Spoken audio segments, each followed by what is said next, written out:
Hi friends, শুভ জন্মাষ্টমী। তার জন্য আমি স্নান করে নিয়েছি।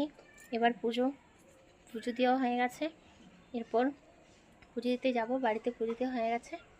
তো তোমরা কেমন আছো? সকলে ভালো আছো তো? এই যে আমি এসেছি বাপের বাড়িতে।